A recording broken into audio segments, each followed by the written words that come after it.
Hi, my name's Jessica. I'm a trans woman, and I just hit 2 years with the news team. Funnily enough, I'm also just about to reach the 2-year anniversary of when I discovered I was trans. I do want to preface this presentation, just in case, as my opinion, not necessarily that of the entire SWAG news team.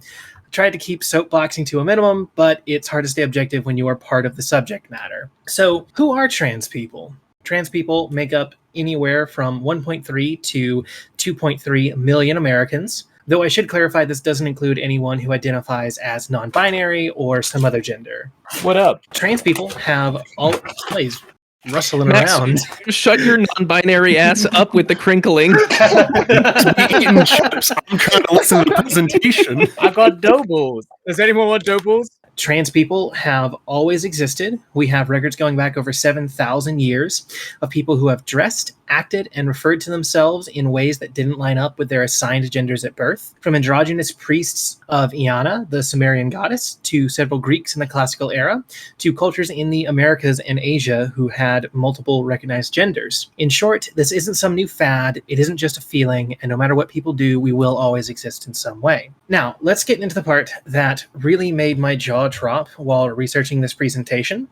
What percentage of trans people do y'all think have experienced harassment at work due to their gender or sexuality? 10%, 50%, 75%, 82% of trans people who've experienced discrimination at work compared to 47% of non-trans LGBT plus people. And more than just at work, and I know that I'm going to be the straight white guy who says, I read an article, but I just read an article about someone who was at a goddamn Buffalo Wild Wings in Minnesota who went into a female bathroom. This is a cisgendered woman, went into a female bathroom, and an employee followed them in and said, you can't be in here. You need to go to the men's room because you're clearly a man. And like with their words and actions basically coerced this customer into pulling up their shirt and proving that they were in fact a woman. 53% of trans people have reported being fired, denied a promotion, or refused a job offer because of their gender identity or sexuality. The number for harassment isn't any brighter either, I'm afraid. 56% of trans people reported harassment, be it sexual, verbal, or physical, at the workplace.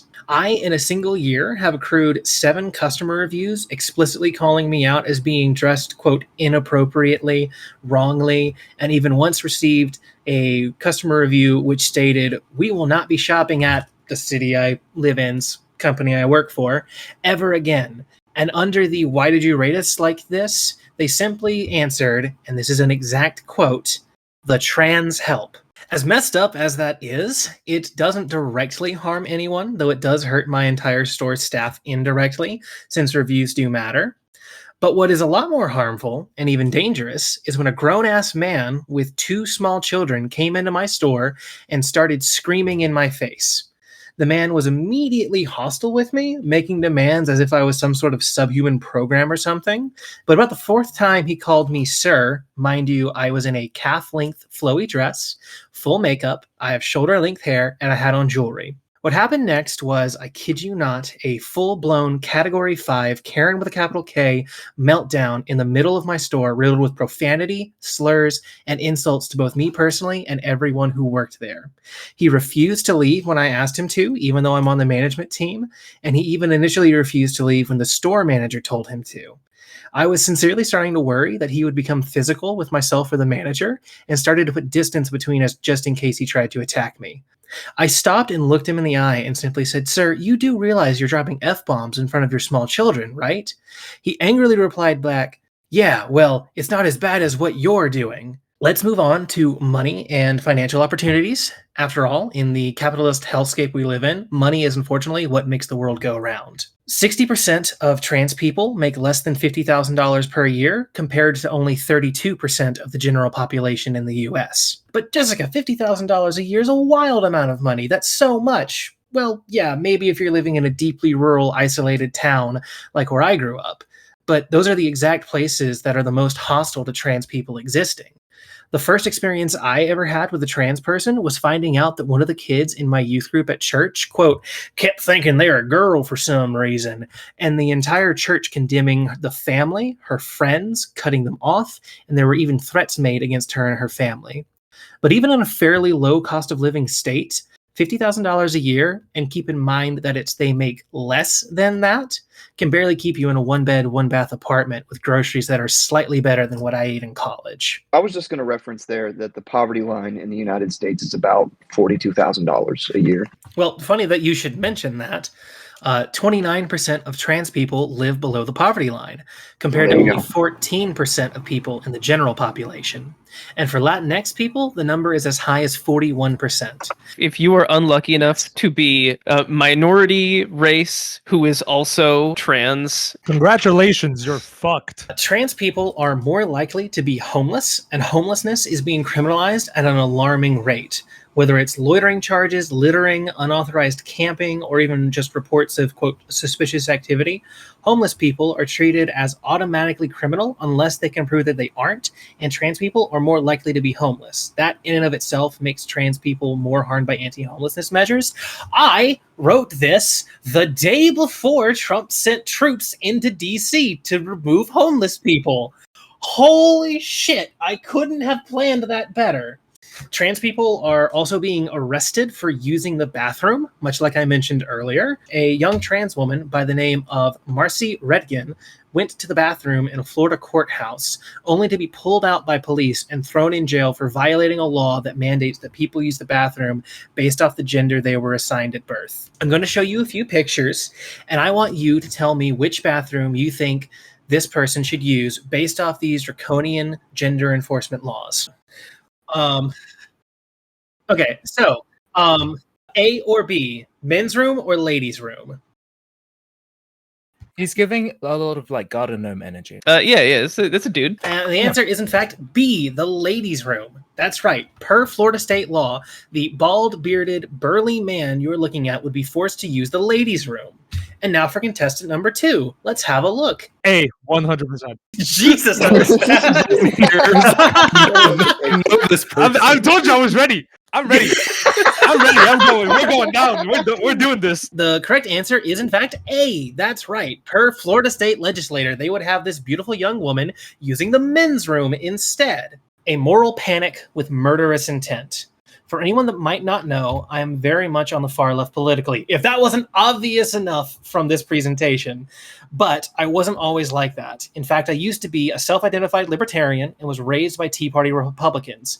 In case anyone isn't familiar, that's basically the precursor to QAnon and the modern alt-right. Much like Pablo Escobar started a campaign called Death to Kidnappers, there are many, many people who will openly advocate for the death penalty of anyone convicted of sexual crimes, especially pedophiles. And just as you can see a reasonable argument for why someone who might believe in capital punishment might think that kidnappers would deserve the death penalty, I can think that most of us would see why someone who also agrees with capital punishment might think that those who harm children deserve such a severe penalty as well. And who does the right, not just the alt-right, but nearly an entire half of our political spectrum, what do they love doing? Conflating trans and other LGBT plus experiences with grooming, pedophilia, and child abuse. It doesn't take a degree in political science to see exactly what these people are advocating for. A quiet genocide. Now, the word genocide has been thrown around a lot in the last few years. So you might first think I'm just trying to throw out attention to the plight of trans people by throwing out the G word. But let's look at the facts.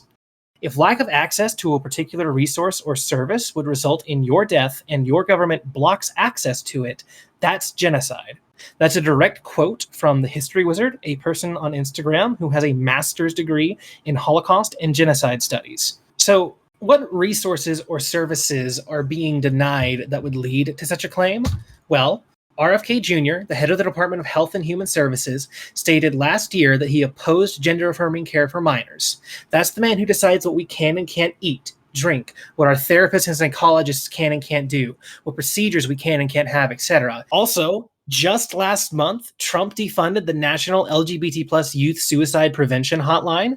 I'll repeat that. The Suicide Prevention Hotline, the tool that exists explicitly to make one of the most vulnerable people groups in America to suicide less likely to die, was specifically defunded. At the risk of sounding cliche, I'd like to draw your attention to a little place called the Institute for Sexual Science.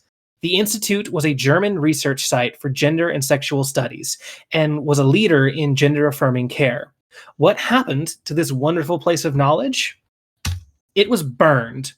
Estimates vary, but up to 25,000 books, journals, and studies were burned by the Nazis because they viewed anything other than cisgendered, heterosexual, monogamous relationships as perversions and evil. It was literally the first thing they attacked. Before the socialists, before the Jews, before the Poles, they came for LGBT plus people and the doctors who supported us. They came for us first then, and they're coming for us and immigrants first now. I want to end the presentation with this.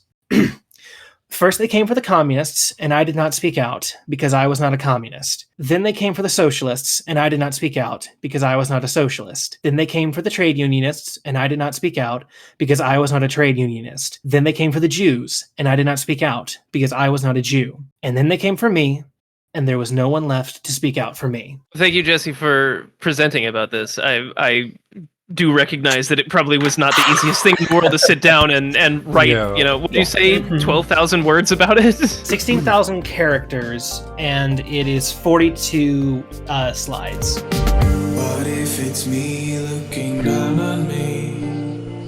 The world above must also be. This could go on for infinity.